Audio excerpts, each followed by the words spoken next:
Assalamualaikum warahmatullahi wabarakatuh. Alhamdulillahirabbil alamin.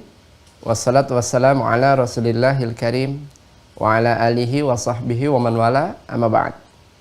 Selamat datang Mahasantri Mira Institute yang semoga kita semua dimuliakan oleh Allah Subhanahu wa taala. Amin. Alhamdulillah, bersyukur kepada Allah Subhanahu wa taala yang masih memberikan kesempatan kepada kita semua untuk bisa berjumpa pada pertemuan subuh kali ini di hari Selasa 14 Rajab 1443 Hijrah atau bertepatan dengan 15 Februari 2022. Salawat serta salam juga mari kita curahkan kepada junjungan kita, Nabi besar kita, Nabi Muhammad SAW, yang semoga kita semua senantiasa istiqomah di atas sunnahnya dan senantiasa mendapatkan syafaatnya di hari kiamat kelak. Amin. Izin mengingatkan bagi teman-teman yang sudah tergabung pada sesi Zoom di subuh kali ini untuk bisa mengganti format namanya sesuai dengan format yang sudah ditentukan yang tertera pada layar teman-teman sekalian, agar tim admin bisa memberikan akses kepada teman-teman sekalian dan memastikan bahwa teman-teman sudah tergabung menjadi Mahasantri di Mira Institute. Sebelum kita masuk ke sesi utama, izin mengingatkan untuk senantiasa memperhatikan adab-adab kita dalam bermajelis. Ikhlaskan hati kita, luruskan niat kita hanya untuk mencari ridho Allah Subhanahu wa taala. Serius dalam menyimak kajian yang akan disampaikan. Siapkan bukunya, alat tulisnya, catat setiap materi yang akan disampaikan. Gunakan pakaian terbaik, pakaian yang sopan yang sesuai dengan syariat. Duduk yang baik, tidak sambil rebahan, tidak sambil makan. Dan pastikan teman-teman mengaktifkan kameranya agar kita bisa lebih saling mengenal dan bisa saling mendoakan satu dengan yang lainnya. Semoga dengan ikhtiar kita memperhatikan adab kita di hadapan ilmu, Allah turunkan keberkahan untuk kita semua dan Allah mudahkan kita untuk bisa memahami dan juga mengamalkan apa yang disampaikan. Terima kasih atas perhatiannya. Assalamualaikum warahmatullahi wabarakatuh.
Bismillahirrahmanirrahim. Assalamualaikum warahmatullahi wabarakatuh.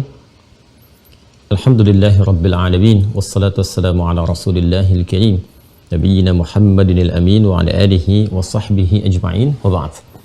Fa ya ahbaballahi wa ahbaba rasulihi sallallahu alaihi wasallam, usi nafsi wa iyyakum bitaqwallahi faqad fazal muttaqun fala tamutunna illa wa antum muslimun.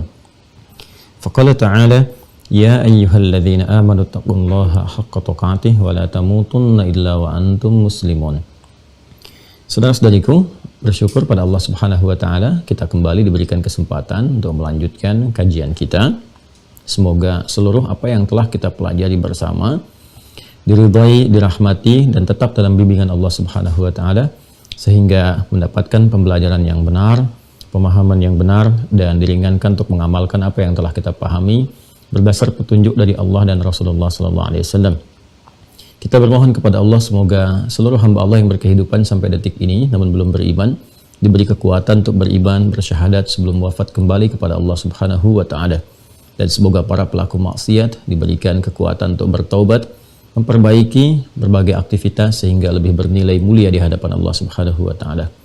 Hari ini kita akan mencoba melanjutkan kembali apa yang telah kita uraikan di pertemuan yang lalu terkait persiapan penunaian ibadah siam di bulan Ramadan.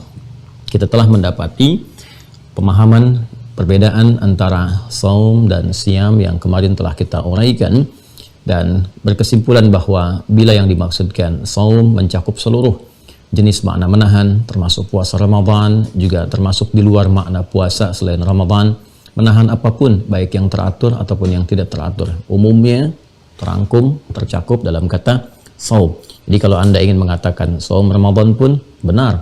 Kalau Anda ingin mengatakan di luar Ramadan dengan saum pun benar, sepanjang mengandung makna imsak atau menahan. Tapi ketika kita ingin membatasi makna saumnya pada aturan puasa, puasa yang ditunaikan dengan cara teratur, ketentuan-ketentuan yang telah ditetapkan, ada tertibnya, rukun, syaratnya, dan capaian-capaian tertentu. Bila spesifik kita ingin tegaskan tentang makna ini sehingga tidak menimbulkan kesan umum sifatnya, tapi harus mengikuti aturannya, maka yang ditampilkan adalah kata siam.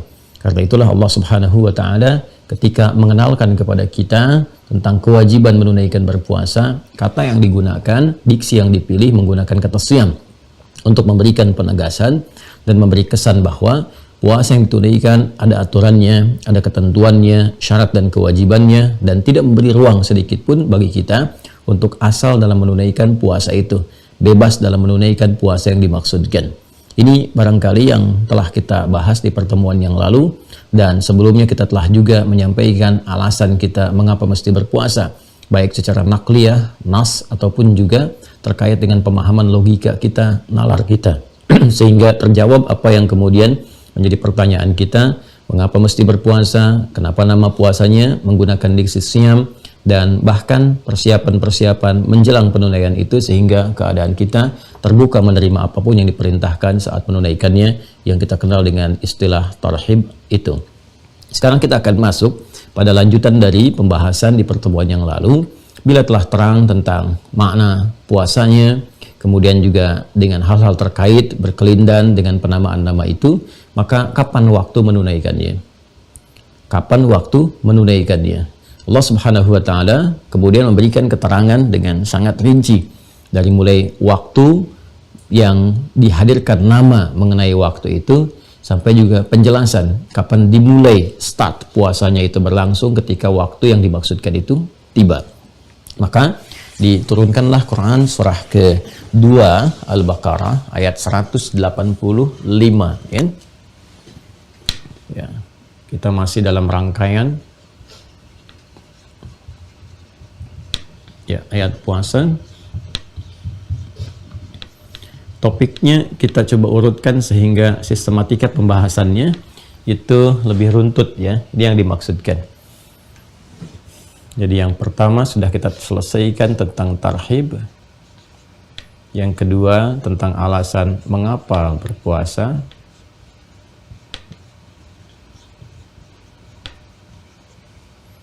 Yang ketiga tentang bagaimana kita berpuasa.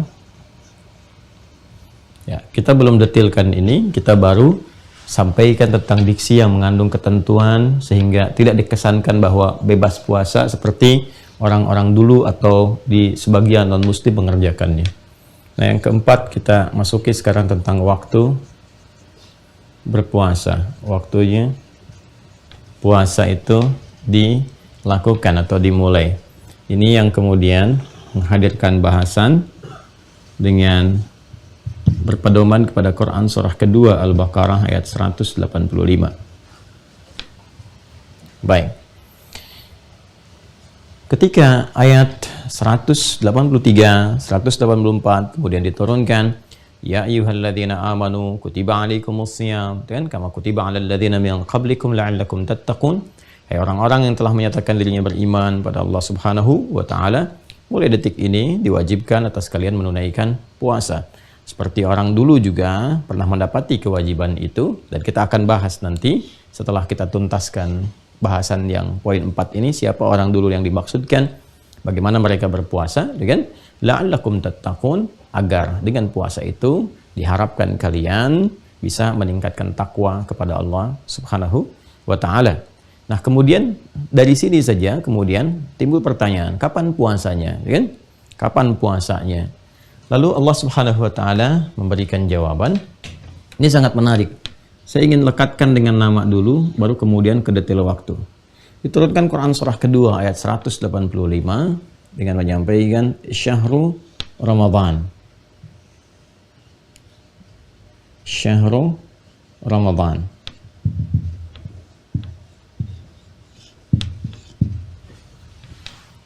Syahrul Ramadan alladzi unzila fihi al-Qur'an hudan lin-nasi wa bayyinatin minal huda wal furqan. Baik.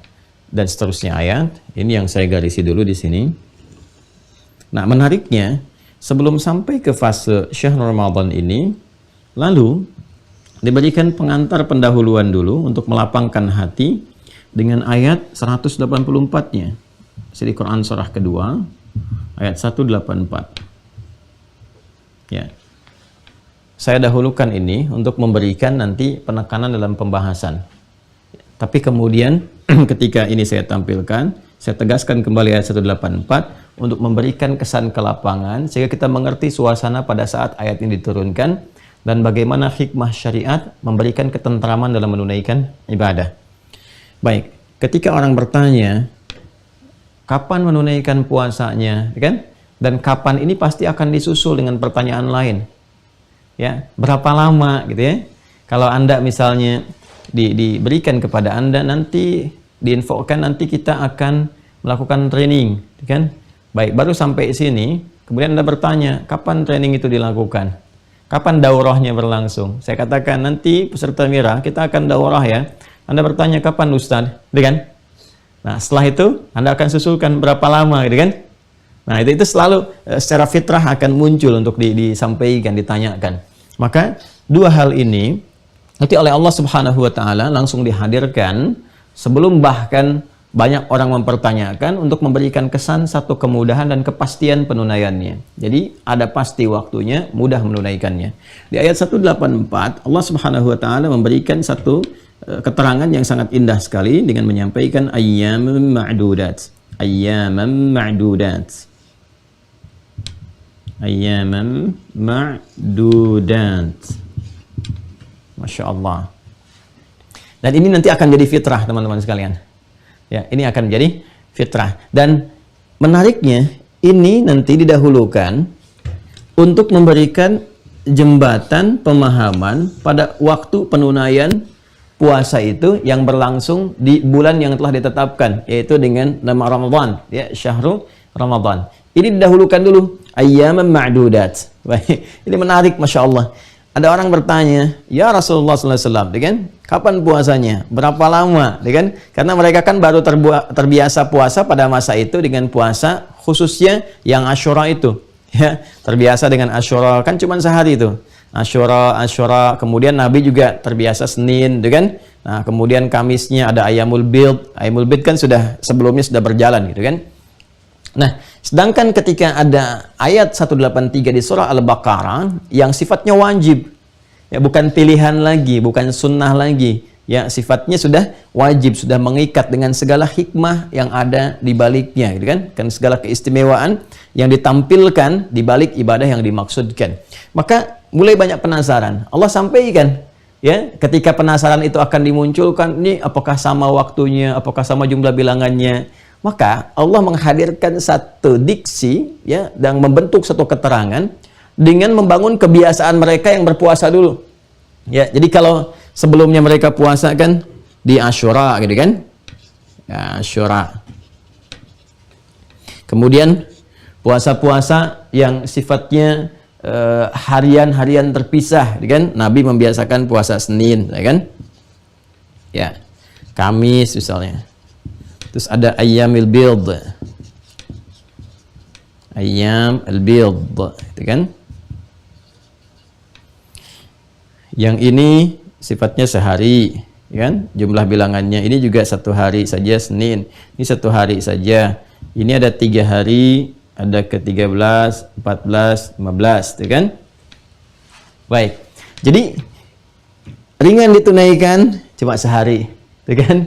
Ini pun ringan ditunaikan 1 hari. Ringan ditunaikan 1 hari. Ini pun ringan karena terbiasa kan? Ini 1 berapa? 3 gitu kan? Terbiasa sekali.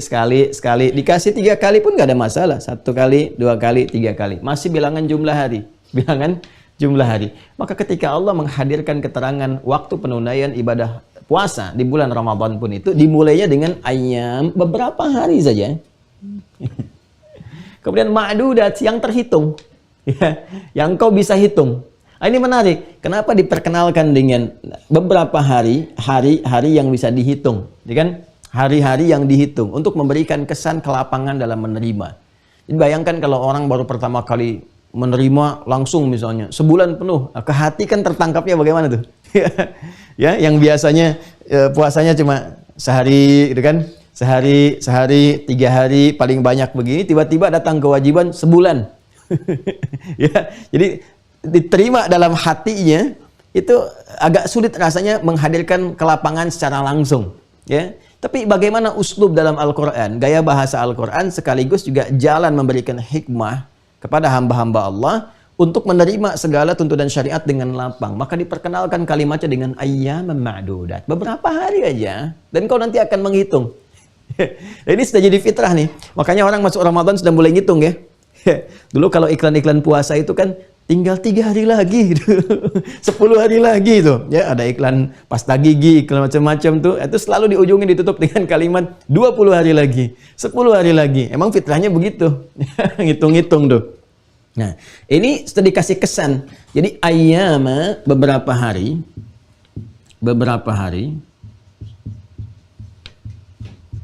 ma'dudat, yang engkau nanti ya bisa bilang, bisa hitung, tapi bentuknya menggunakan ada alif dan ta nih. Ta'nya maftuhah. Ya, bentuk jama yang batasannya agak banyak gitu. Batasannya agak banyak. Jadi kalau batasannya bilangan sedikit, misal dari 3 ke 7 gitu kan. Nah, itu biasanya menggunakannya taknya tak marbutah tanpa alif. Ya, bentuk tunggal, sifatnya begini, ma'dudah. Ma'dudah. Nih. Kan? Seperti ini. Jelas ya?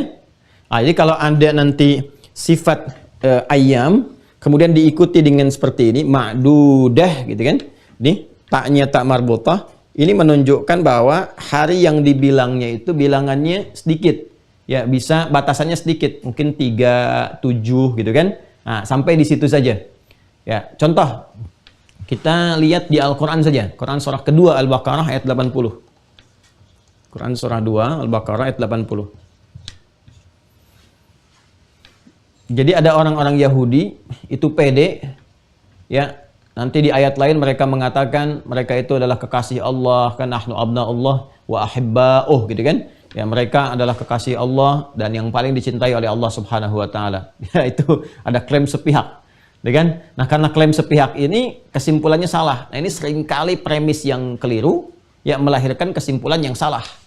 Ya, mereka mengatakan ya kalau kami sudah dicintai Allah, ya sudah makhluk yang spesifik unggul di atas segalanya, ya kan? Yang terpilih, yang paling dicintai, ya, maka kami pun kalau berbuat salah ya nggak akan dihukum seperti hukuman yang nilainya seperti yang lain. Ya, jadi kalaupun dihukum ya kan namanya sayang katanya. Ya, mereka gambarkan seperti logikanya seperti benar padahal keliru. Ya, kalau orang tua sayang kepada anak kan kalaupun menghukum hukumannya kan nggak keras-keras amat gitu. Jadi mereka menyimpulkan karena kami umat terpilih ya kaum yang dicintai dibandingkan dengan yang lain. Jadi kalaupun dihukum ya mereka mengatakan wa qalu lan tamassana an-nar illa ayyaman ma'dudah tuh. Ketaknya tak marbutah. Mereka berkata kalaupun masuk neraka ya paling-paling beberapa hari lah yang bisa dibilang, yang bisa dihitung. Kan? Ya waqalu lan tamassana an-naru illa ayyaman ma'dudah. Baik, jadi kalaupun kami masuk neraka, paling-paling sebentar aja katanya, cuman bilangan. Nah, itu menggunakan tak marbutah memberi kesan bahwa mereka ya saking pedenya mengatakan ya paling beberapa bilang 3 sampai 7 hari lah gitu. Ya paling. Nah, itu kurang lebih gambarannya tuh. Ya, dan itu nanti dibalas oleh Allah langsung dengan keterangan di Quran surah keempat, An-Nisa ayat 56 itu. Ya, yang kalaupun mereka pede merasa sehari, seharinya itu, ya silahkan rasakan bagaimana nikmat siksa berada di dalamnya. Ya kan? Innal ladzina kafaru bi ayatina sawfa nuslihim nara. Ya, kullama nadijat juluduhum badalnahum juludan ghairaha liyadzuqul adzab. Ya, maka siapa yang ingkar terhadap ayat-ayat kami akan ditarik ubun-ubunnya ke neraka. Ya, mereka nantang neraka, dijelaskan nih yang paling ringan aja caranya begini. Allah celupkan, ya, dicelupkan, kemudian dalam dicelupkan itu hancur semuanya. Plus dengan kulit-kulitnya untuk menunjuk indera perasa, karena kan yang merasakan sakit itu pertama yang paling perasa itu kulit ya. Makanya orang kalau sudah dicambuk sekali sakit dan dicambuk di tempat yang sama, kalau terkelupas kulit berkurang rasa sakit. Ya, ini Allah memberi pelajaran, begitu dicelupkan diangkat lagi, ditumbuhkan kembali kulitnya, dihadirkan lagi supaya merasakan rasa sakit yang sama, tidak berkurang sedikit pun. Ya, sekali celupannya yang mereka mengatakan cuma sehari itu, seharinya dibalas lagi di ayat lain nanti itu sama dengan 1000 tahun. Kan? Nanti bagi orang yang sangat ngeyel, jadi semakin tinggi tingkat ngeyelnya, semakin tinggi tingkat kemungkarannya, kekafirannya kepada Allah, kesyirikannya dan seterusnya, itu dinaikkan nanti sehari bisa sama dengan 50.000 tahun. Khamsina alfasanah. Makanya nanti ada yang sehari sama dengan 1000 tahun di Al-Quran, ada yang sehari sama dengan 50.000 tahun. Jadi bayangin kalau ada sehari aja 1000 tahun, ya berarti 1 detiknya sama dengan 48 hari. Kurang lebih 1 detiknya sama dengan 48 hari. Jadi celupin sedetik 48 hari itu ukuran dunianya. Ini gambaran. Makanya setelah ditegaskan lagi, nanti yang menarik begini. Begitu dicecar tuh, berapa tuh? Sedikitnya tuh berapa? Mereka nggak tahu. Ya, dan nggak bisa menjawab kepastiannya. Makanya karena bingung, ya mereka akhirnya ngambang. Kadang menyebutkan pakai tak begini, ya tak marbutah, kadang-kadang dikembalikan ke sini ke tak maftuhah untuk menunjukkan fitrah mereka, mulai galau mereka, nggak tahu jadi berapa lama karena ukuran dunia dengan akhirat jadi beda. Akhirnya di Ali Imran ayat 24, ya, ketika ada sebagian dikonfirmasi lagi, jawabannya menggunakan tak maftuhah dengan alif sebelumnya. Quran surah ketiga ayat 24. Karena itu kalau di Al-Baqarah ayat 80 itu menggunakan tak marbutah yang pendek, di Ali Imran ayat 24 itu menggunakan tak maftuhah sebelumnya alif. Dzalika bi annahum qalu lan tamassana an-naru illa ayyaman ma'dudat wa gharrahum fi dinihim ma kanu yaftarun. Ada Quran surah ketiga Ali Imran ayat 24. Ya kan?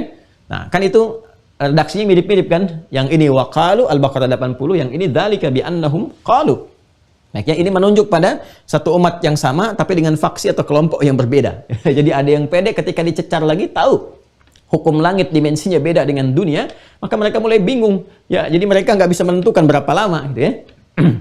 Nah, ini saya ingin kasih gambaran perbedaan antara kalau menggunakan tak marbutah dengan tak maftuhah. Dalam persoalan Ramadan, ketika Allah Subhanahu wa taala memberikan keterangan beberapa hari, ya, di sini sudah memberikan kesan ada kelapangan dalam menerima. Ya, ketika disifati dengan ma'dudat, memberikan gambaran tidak sama dengan yang biasa kalian kerjakan bilangannya. Nah, ya kita kembali ke terkait dengan Ramadan. Jadi ketika orang bertanya, ya Rasulullah SAW, kan berapa lama kami menunaikan? Ayyama, kan beberapa hari, gitu kan? Nah, ketika masya Allah enak tuh diterimanya. Ma'dudat, tapi beberapa hari ini nanti kalian hitung-hitung, beda hitungannya dengan yang sebelumnya kalian tunaikan. Ya, kalau yang ini cuma sehari, gitu kan? Ini 1, 2, 3 hari. Baik ya? Nah, jadi ketika sudah mulai keterima beberapa hari, pengantar kepada kata berikutnya akan lebih ringan diterima dibandingkan langsung diberikan satu pernyataan sebulan. Jelas ya? Nah, jadi kalau di sini bertanya lagi, jadi hitungannya berapa lama beberapa hari itu dari sebelumnya? Baru muncul syahrul Ramadan. Yang kalian tanya-tanya tentang puasa itu kapan, waktunya kapan, berapa lamanya, itu akan mudah untuk dinikmati. Nanti kalian hitung-hitung, tak terasa sampailah syahrun sebulan. Ini nih. Oh sebulan, oh sebulan, gitu kan? Tapi kan udah ringan keterimanya karena didahului dengan ini. Ayyaman ma'dudat. Ya, itulah uslub. Dan ini nanti dalam ilmu dakwah jadi metodologi. Ya, jadi Islam itu memberi jalan untuk meringankan. Makanya orang-orang baru masuk Islam, misalnya ada yang baru masuk Islam, kemudian akan menunaikan kewajiban sholat, itu nggak harus langsung dipaksakan. Ya, ini kamu harus begini, baca begini. Tidak, pelan-pelan dia bertahap sambil dia belajar. Apa yang dia mula kuasai, diberikan bimbingan. Dari mulai berdiri, baru bisa baca bismillah, bismillah aja. Dari berdiri, ruku, sampai sujud, sampai dengan selesai. Sambil belajar terus. Ya, terus sampai dengan matang. Itu tahapan-tahapan. Ya, nanti banyak babnya. Tapi ini jadi sebuah metodologi, satu metodologi yang memberikan gambaran keringanan di dalam Islam, tapi bukan untuk diringan-ringankan. Jadi yang ditunaikan sama juga. Bilangannya sama, tapi bagaimana cara menyampaikan. Kadang komunikasi itu penting. Ya, komunikasi itu penting. Jadi kalau kita nanti masuk ke teori komunikasi, banyak sekali nanti uslub, gaya bahasa dalam Al-Quran yang memberikan petunjuk kepada kita bagaimana kita mengomunikasikan satu hal, sehingga diterima dengan jelas, ya, dengan pilihan kata yang tepat, tapi juga terasa menyenangkan. Dan ilmunya spesifik nanti di balaghah, untuk memilih katanya, nanti ilmunya ma'ani, menjelaskan dengan terang, itu namanya bayan, dan menghiasi keterangan itu dengan satu hiasan yang indah sehingga diterima dengan lapang, itu badi'ah namanya.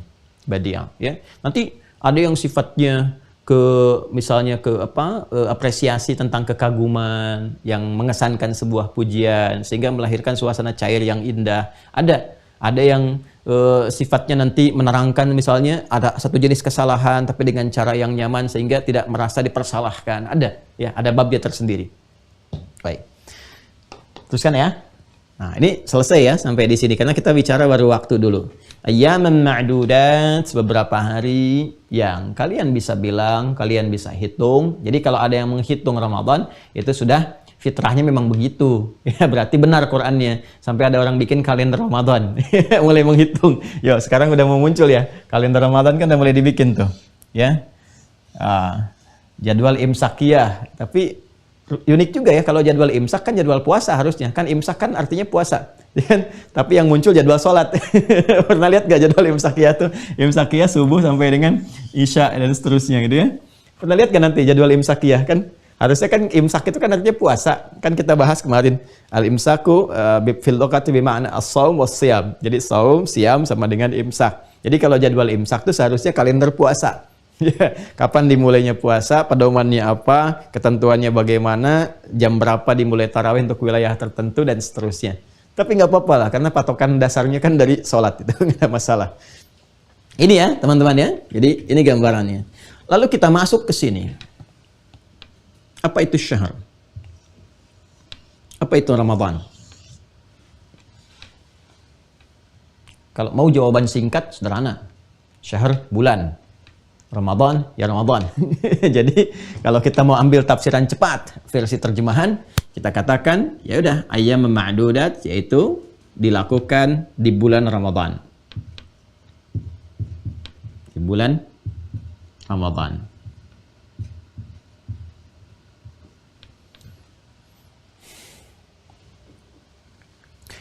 Kenapa bulan di sini yang menunjuk pada perjalanan waktu, akumulasi waktu dari harian pekanan disebut dengan syahr? Ya, Al-Quran itu sangat detail ya ketika menunjuk kepada bulan dalam pengertian benda, materi, ya. Itu pun nanti ada diksinya lagi. Kalau bulan umumnya sebagai benda, ya kan? Bagian dari benda langit, ya kan? Itu disebut qamar namanya. Qamarun. Sudah? Misal di Quran surah ke-10 Yunus. 10 Yunus. Di ayat kelima. Huwallazi ja'ala syamsa dhiya'a wal qamara nura. Dialah Allah yang telah menjadikan matahari bersinar, bulan memantulkan cahaya. Indah sekali ya, diksinya yang dipilih oleh Al-Quran dan tepat sekali. Dialah Allah yang telah menjadikan matahari bersinar, bulan memantulkan cahaya. Jadi begitu dinisbatkan katanya kepada matahari, fungsinya bersinar, menggunakan kata dhiya, turunan dari kata dhau. Ya. Tapi ketika menunjuk kepada bulan, yang ditampilkan nur, ya, pantulan cahaya. Pantulan cahaya. Ini yang dimaksudkan kepada benda ya, kepada makhluk. Ya, kalau dinisbatkan kepada Allah, sumber segala cahaya. Nurnya dimaknai sumber segala cahaya. Tapi punya makna memantulkan. Pantulannya masih ada, tapi sifatnya memantulkan dari apa yang hadir dari hamba, maka Allah berikan sinar cahayanya, ya seakan-akan itu memantul dari pancaran ibadah hamba. Itu kiasan, metafor. Agak dalam babnya. Ya, jadi kalau Allah itu nurun ada nur, sumber segala cahaya, tapi cahaya itu diberikan ya bergantung kepada pantulan amalan yang muncul dari hamba. Ya, jadi ketika hambanya sholat, ya kemudian dari situ menghunjam itu ke aras, memantulkan cahaya, turunlah cahaya berupa hidayah, berupa taufik. Karena itu sifat nurnya, itu kan, itu masih ditampilkan dalam bentuk menggunakan diksi nur untuk memberikan kesan bahwa sumber cahaya ini ya akan diberikan kepada kita bergantung kepada pantulan ibadah yang kita tunaikan dalam berkehidupan. Itu makna metafornya. Ya. Sedangkan ini menunjuk kepada benda yang memang hanya menerima pantulan cahaya dari sinar matahari. Kemudian kalau kita lihat berdasarkan penerimaan dari sinar matahari ini ya yang kemudian didapat ya dari bulan ini, maka kan tidak semua satu fase mendapatkan keseluruhan ya. Bendanya bulat misalnya, walaupun juga ada yang sudah pernah ke bulan nanti sudah melihat dan mengabarkan kepada kita tentang juga kebenaran yang pentingnya untuk kita, kebenaran yang disampaikan lewat Al-Quran, seperti bulan ya pernah terbelah dan sebagainya di surah Al-Qamar kan, yaqtarabatis sa'atu wansyaqqal qamar, dan sudah dibuktikan memang ada bekas belahan-belahan di bulan itu ya. Yang ingin saya gambarkan fase-fase terbentuknya pantulan cahaya kepada bulan sehingga memberikan pantulan kepada kita ketika menerima cahaya dari matahari, gitu kan? Dan memantulkan kepada kita berupa optik untuk dilihat, ya sehingga tampak bulannya terlihat dari bentuk pantulan cahayanya itu saja. Nah, itu kan ada fase-fase tahapan-tahapannya. Ya, misal ketika terkena keseluruhannya maka terlihat bulat keseluruhannya, bulat, gitu kan? Ketika terkena bagiannya saja, misalnya kan, bagian bawahnya, jadi bentuknya seperti sabit yang menghadap ke atas. Nah, seperti ini. Ketika terkena cahayanya hanya bagian atasnya saja, ya sabit seperti menghadapnya ke bawah, seperti ini. Ya. Ketika terkena bagian sampingnya, ya terlihatnya seperti ini. Ya. Kadang-kadang nanti terus sampai mau utuh, sampai kemudian utuh kembali dan seperti ini. Nah, fase-fase ini ya, yang terkena sinar matahari dipantulkan ke kita, terlihat citranya misalnya, ya setiap fasenya ini, fase sabit ini, ya, kemudian sabit yang seolah mengarah ke bawah, samping, sampai sebelum penuh, sampai dengan penuh, itu setiap fasenya disebut hilal namanya. Setiap fasenya, hilal. Wah.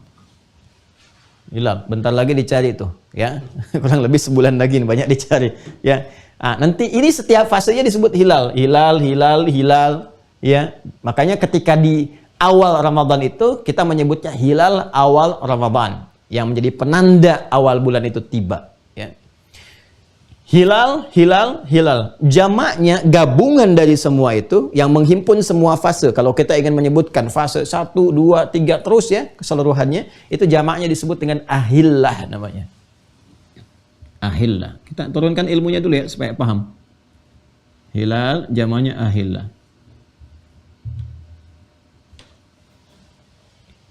Sahabat junior Ibnu Abbas radhiyallahu taala anhuma pernah mengonfirmasi kepada Rasulullah SAW tentang makna ini. Ya Rasulullah, itu Masya Allah ya, beliau itu, dan memang ini tipikal anak-anak kan kalau masih kecil itu sering bertanya. Ya, ini manfaatkan itu. Jadi berbahagialah kalau anak banyak bertanya.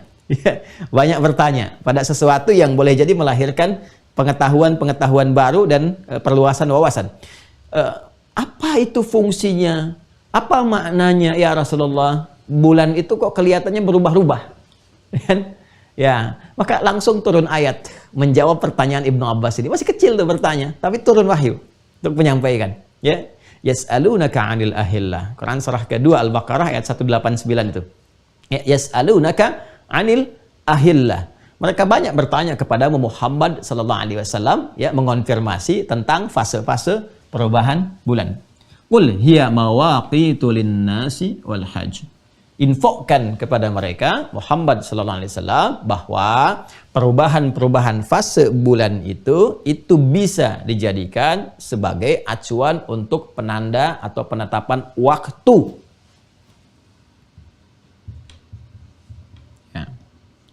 Dan juga khususnya untuk menentukan ibadah haji. Ya, karena yang paling populer, yang viral kan pada masa itu, baik sebelum Nabi Muhammad SAW dilahirkan, kemudian juga berkehidupan, berdakwah dan sebagainya, haji itu sudah viral. Banyak orang sudah ke Mekah dan sebagainya. Maka salah satu cara untuk menetapkan nanti ya proses berlangsungnya haji dan juga waktu-waktu secara umumnya itu bisa mengacu pada keterangan ini. Fase-fase perubahan hilal. Bila yang dimaksudkan adalah pergantian antar bulan ya, untuk menetapkan akumulasi waktu, mawaqit ya, mawaqit jamaknya akumulasi waktu.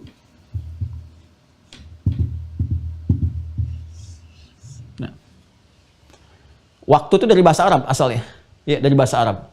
Jadi kalau satu hari ada 24 jam misalnya, sekarang kita turunkan ya, satu pekan ada 7 hari misalkan. Nah, kemudian kalau kita turunkan teman-teman sekalian, satu bulan ada 4 pekan. Nah, ini kan menunjuk waktu nih ya, waktu itu dari bahasa Arab waktun ya, momentum yang mengiringi ya satu kejadian atau perbuatan dilakukan ya, waktun. Ini kan akumulasi nih dalam sehari, ya kan? Kita kumpulkan lagi sepekan, kita kumpulkan lagi 1 bulan, ya. Nah, ketika ini diakumulasikan menjadi bentuk ini bulan, terus dan dalam sebulan nanti dalam setahun ada 12 bulan. Ya. Nah, kumpulan-kumpulan akumulasi ini dari waktu ini disebut dengan mawaqit namanya. Jelas ya? Nah, ini dijelaskan nanti dalam Al-Quran. Hari ada yaum, dengan terus sampai dengan ke setahun 12 bulan pun ada. Di Quran surah 9 At-Taubah ayat 36. Inna iddatasy syuhuri 'indallahi 12 syahran fi kitabillah. Setahun 12 bulan ini. Ya. Nah, jadi kalau Anda ingin menetapkan ya waktu perjalanan berdasarkan bulan, karena ke sini fase-fase perubahan bulan. Jadi yang diambil ini bulannya. Ya, menetapkan awal bulan, mengetahui akhir bulan, pergantian bulan dalam setahun, ya ingin mengetahui perubahan-perubahan dari akumulasi ini diakumulasikan jadi bulan dan mengetahui awal dan akhir bulannya, maka patokannya gunakan ini. Hilal. Perubahan-perubahannya. Jadi Anda bisa tahu. Ya, jadi kalau Anda lihat misalnya ini bulat penuh, disebut dengan badar namanya, bulat penuh, badrun. Ya, bulan purnama misalnya kan dicek. Kalau ini kalau bulat penuh putih kelihatan putih gitu kan dari tempat kita memandang, berarti pertengahan bulan. Kalau 13, tidak 13, 14, 15. Makanya disebut dengan ayyamil bid, hari-hari ketika melihat bulan ke atas itu bulannya putih bersih terlihat. Ya, pada umumnya demikian. Nah, kemudian kalau misalnya lihat sabitnya begini, ini awal bulan. Sabitnya begini, habis, gak ada sama sekali, gak kelihatan, itu akhir bulan. Ya. Jadi kalau Anda ingin menetapkan terkait dengan bulan, ya kan? Kemudian baik awalnya, pertengahannya, akhirnya, dan pergantian dalam setahunnya menunjuk kepada bulan, patokannya ini.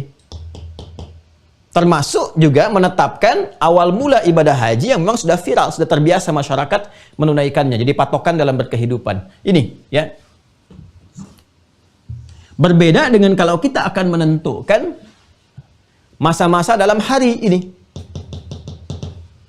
Kalau kita ingin lihat masa dalam hari, apakah siang ini, ataukah nanti malam, ya. Maka yang dijadikan patokan sinar mentari. Matahari. Ya. Acuannya matahari ini. Kalau ini untuk bulan, patokannya ini, fase-fase perubahan hilal. Tapi kalau sudah masuk kemudian kepada harian, detailnya hari ini, siang, kemudian datang malamnya dan seterusnya, maka acuannya ini menggunakan matahari. Ini penting saya sampaikan di awal karena nanti secara teknis, detail dalam penunaian ibadah puasa itu, kita akan berbicara tentang bagaimana memasuki awal bulan. Nanti ada definisinya sendiri. Karena patokannya menentukan bulan itu ke hilal, maka nanti bagaimana cara mengetahui perubahan awal bulan atau akhir bulan berdasarkan keadaan hilal. Ya. Nanti di sini kita akan masuk kepada bab ru'yatul hilal yang dikenal dengan ru'yat, ya. Kemudian yang kedua dengan hisab. Nah, bagaimana keduanya nanti kita bisa jelaskan sehingga kita mengerti. Kalau tiap tahun kita dengar ada ru'yat, ada hisab, ada ijtima dan sebagainya, ini nanti akan kita bahas. Pengantarnya kita sampaikan terlebih dahulu. Tapi kalau akan mulai secara teknisnya kita akan mulai dalam penunaiannya. Ya, kapan puasanya? Sudah masuk nih bulannya, jelas sudah diketahui. Kapan mulai puasanya? Nah, maka patokannya nanti akan ke sini. Wa kulu washrabu hatta yatabayyana lakumul khaytul abyadu minal khaytil aswadi minal fajr. Cahaya, sinar, ya, yang terkait dengan mentari. Nanti kita akan lihat, ya. Ini pengantarnya dulu. Jadi Al-Qur'an langsung menjelaskan terkait dengan penunaian hukum-hukum dalam ibadah itu secara sempurna sehingga tidak ada ambiguitas lagi, ya, tidak ada kebingungan lagi, atau juga tidak ada nanti tafsir-tafsir yang berlebihan, yang melebihi apa yang telah diterangkan. Jadi di Islam itu jelas semua. Kapan dimulainya, kapan waktunya, apakah siang ataukah malam, kalau pergantian siang ke malam patokannya apa yang digunakan, kalau pergantian nanti setiap bulan patokannya apa yang digunakan. Ini awalnya. Ya, pertanyaan besarnya adalah kenapa mewakili bulan ini bentuknya menggunakan kata syahr. Akumulasi dari setiap yang terkait dengan waktu yang menunjuk kepada selama sebulan ini namanya menggunakan syahr. Sedangkan bendanya qamar, kalau bulat badar, perubahan fase-fasenya disebut dengan hilal. Kenapa tidak diberikan dengan nama yang serupa saja, misalnya hilal ini, hilal itu, tapi kemudian katanya menggunakan kata syahr. Ini uniknya dalam bahasa Arab. Ya, kalau kita kan katakan dalam bahasa Indonesia sama saja, itu bulan. Sekarang waktunya bulan apa? Itu bulan, kan? Ya, itu bulan ada di malam hari, kan? Kemudian kalaupun jadi hilal disebutnya sabit, kan? Nah, ini setengah bulan, ini akhir bulan, katanya masih sama bulan. Ya, baik, dalam bahasa Arab tidak. Semua yang ada dilalah, ada penunjukan, sepanjang penekanannya berbeda, diksinya tidak boleh sama. Itu uniknya. Ya, jadi kalau untuk membangun tafsir dan kesan spesifik yang diketahui makna yang disampaikan oleh subjek bisa dibaca dengan objek kemana arahnya. Oh, ini yang dimaksudkan, sehingga tidak ada bias makna di dalamnya. Akumulasi ini waktu selama sebulan disebut dengan syahr. Kata syahr itu mulanya menunjuk kepada sesuatu yang populer, dikenal, dicatat. Ya, ini asalnya. Turunan katanya masyhur. Masyhur itu dari kata syahr, masyhur. Masyhur. Sudah diserap ke dalam bahasa Indonesia. Ya, oh beliau itu masyhur di sini. Masyhur itu ya dikenal, populer, ya kan? Dan tercatat di benak setiap manusia. Nah, kenapa perjalanan waktu dalam sebulan itu disebut dengan syahr? Karena umumnya setiap akumulasi waktu dalam sebulan itu menghadirkan peristiwa-peristiwa yang kadang-kadang di setiap peristiwa itu ada kesan yang tercatat dalam benak setiap manusia atau pribadi kita, atau bahkan menghadirkan satu momentum yang populer untuk dikenang. Ya, untuk memberi kesan bahwa dalam sebulan ini pasti ada aja yang diketahui, yang dikenang, ya kan? Yang dicatat dalam benak kita. Coba kalau saya tanya, Anda lahir bulan apa? Tuh, ya. Untuk memudahkan kita mengetahui apa yang terjadi pada masa itu, maka kemudian kita kenali dengan mengenali akumulasi waktunya. Bulan apa itu? Oh, saya lahir bulan A, saya lahir bulan B, saya lahir bulan C, kan? Bulan apa sih kemerdekaan Indonesia itu? Bulan Agustus. Ya, untuk memberikan kesan kepada kita bahwa di bulan itu, di antara perjalanan waktunya, akumulasi waktunya, ada sesuatu yang berkesan bagi bangsa ini dan tercatat dalam dokumen negara. Bahkan dokumen masyarakat, bangsa di benak mereka, di benak kita. Ya, tanggal 17, kan? Bulan Agustus itu. Ya, kalau mau kita detailnya kayak Ramadan hijriahnya. Jadi ini yang memberikan kepada kita sebuah kesan bahwa di balik penamaan kata syahr itu bukan sekedar menunjuk pada akumulasi waktu sebulan, ya, tapi ada kesan makna di dalam yang kuat, memberikan isyarat bahwa setiap waktu yang dilalui itu akan senantiasa menghadirkan kesan yang tercatat. Akan senantiasa menghadirkan peristiwa-peristiwa yang kadang viral, kadang populer. Tapi itu semua singkatnya adalah memberikan dorongan kepada kita untuk mencatat di benak kita. Nah, kenapa ayat ini salah satunya membuka dengan menggunakan kata syahr bukan ingin sekedar menunjuk secara teknis bahwa penunaian puasa berlangsung selama 1 bulan. Ya. Tapi juga memberikan isyarat kepada kita dalam perjalanan sebulan itu pasti setiap harinya akan ada kesan yang didapatkan. Ya. Coba kesan pertama awal Ramadan pasti akan berbeda dengan pertengahannya. Ya, kesan pertama begitu menggoda, selanjutnya terserah Anda, kan? Ya, masuk ke masjid, banyak orang tilawah, selanjutnya ya pilihan bagi Anda untuk meneruskan. Ya, makanya awal Ramadan dengan pertengahan Ramadan kesannya beda. Ya, pertengahan Ramadan dengan akhir Ramadan kesannya beda. Coba lihat kesan awal Ramadan, orang sungguh-sungguh, serius, semangat, macam-macam. Akhirnya kesannya kan yang muncul mudik. Ya. Yang dihadirkan di benak-benak orang pada umumnya. Kesannya Idul Fitri, kesannya zakat fitri. Lihat tuh, awal-awal sampai akhir. Setiap harinya selalu ada kesan yang dibawa. Nah, inilah keindahan ya ketika kita mendalami di sisi ini dari sudut bahasanya. Ya, dan diksi Quran tuh ketika menampilkan selalu tepat gitu. Ya, kalau nggak percaya nanti masuk deh ke bulan Ramadan. Bukan cuma kita dapati puasanya sebulan. Dan aplikasi dari ini, penerapan dari ya bagaimana penentuan awal bulan itu mengacu kepada peredaran ini. Ya, fase bulan, baik nanti dengan menggunakan metode ru'yat ataupun hisab. Jadi ininya dipakai. Ya, waktunya berlangsung sebulan ditetapkan dan kesannya pun muncul di setiap waktu. Dan ini itu di-cover dengan satu diksi saja, satu kata. Ya, kayak saya di awal saya katakan tadi kalau kita hanya ingin membahas terjemahan selesai sebulan, puasa sebulan. Nah, tapi kalau kita masuk ke sini, kita bisa merasakan, oh Masya Allah, itu kan semua yang kita alami setiap waktu khususnya di bulan Ramadan itu ada sesuatu yang kesan yang tampak. Baik, selanjutnya, ini kan punya makna populer, ya. Kemudian setelah itu populer, dicatat, terkenal, ya, dengan segala apa yang tadi diuraikan. Setelah itu muncul Ramadan. Apa itu Ramadan? Dan kalau ayat ini turun dengan mengatakan syahrul Ramadan, ya, dan diberikan info kepada masyarakat di masa itu, di era Nabi Sallallahu Alaihi Wasallam, berarti harus ada yang dikenal dong, yang populer di Ramadan ini, sehingga diketahui oleh masyarakat. Logikanya kan begitu, ya kan? Syahr itu kan sesuatu yang dikenal, diketahui, akumulasi satu kejadian yang diketahui, sehingga orang tuh kalau disebutkan itu, oh tahu berarti yang itu yang dimaksudkan, ya kan? Baik, sekarang apa yang disebut dengan Ramadan? Artinya apa? Maknanya ya, secara kebahasaan apa, secara sosiologis, antropologis pada saat itu, ya pemahaman masyarakat Arab itu tentang Ramadan bagaimana, sehingga mengesankan kepada mereka bahwa ya sudah Ramadan ya ini, ya nggak ada yang lain lagi. Baik, ya, yuk kita lihat dulu ya pemaknaan awalnya. Jadi nama Ramadan itu di jahiliyah sudah ada, pra Islam sudah ada.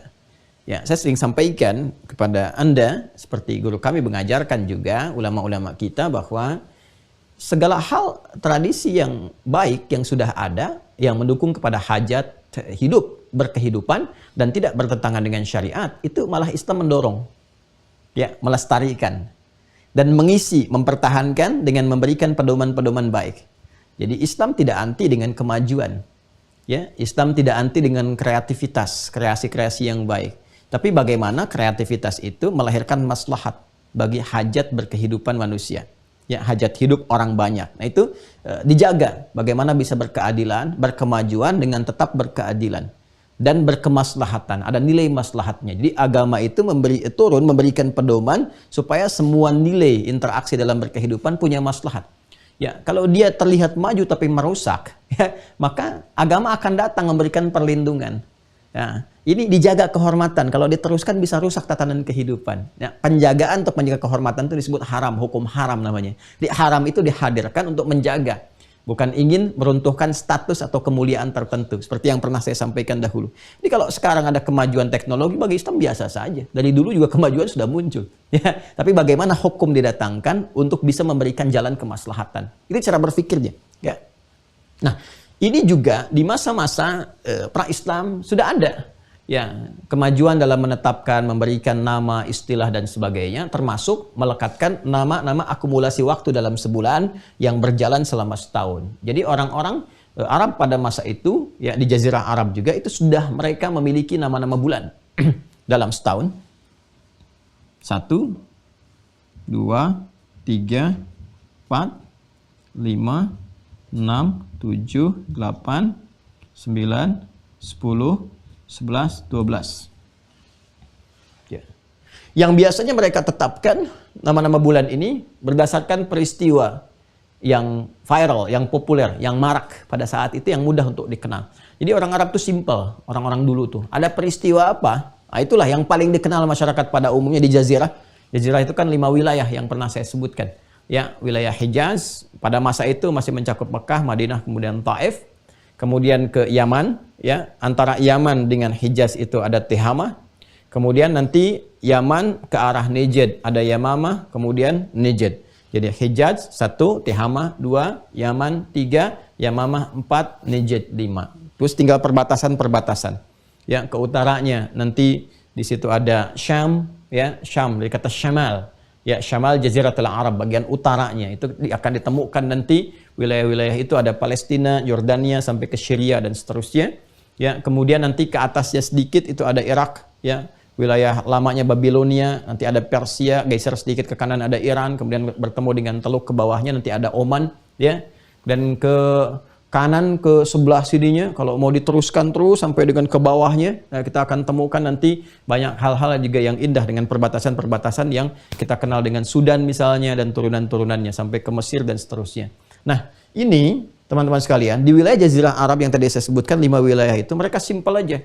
Ya, di peristiwa itu ada yang sangat terkenal. Raja Abraha datang mau ngancurin Ka'bah gitu kan, bawa banyak gajah, maka mereka sebut tahun ini tahun gajah. Simpel aja. Ya, nah ke bulan juga begitu, terbawa suasananya. Ya, bulan pertama mereka sebut dengan Al-Muharram. Ada al-nya ya, teman-teman. Ya, di Arab juga kadang-kadang ini ada kekeliruan atau kesalahan dalam menyebutkan. Seringkali al-nya hilang dengan mengatakan Muharram gitu. Ya, ini di pelajaran bahasa Arab itu nanti ada bab namanya Al-Akhta' Al-Lughawiyah Asy-Sya'i'ah. Ya, kesalahan-kesalahan yang cenderung kaprah di masyarakat sehingga dipahaminya akhirnya kesannya tampak dengan kata itu padahal awalnya bukan kesana penunjukannya. Ya, contoh mabruk.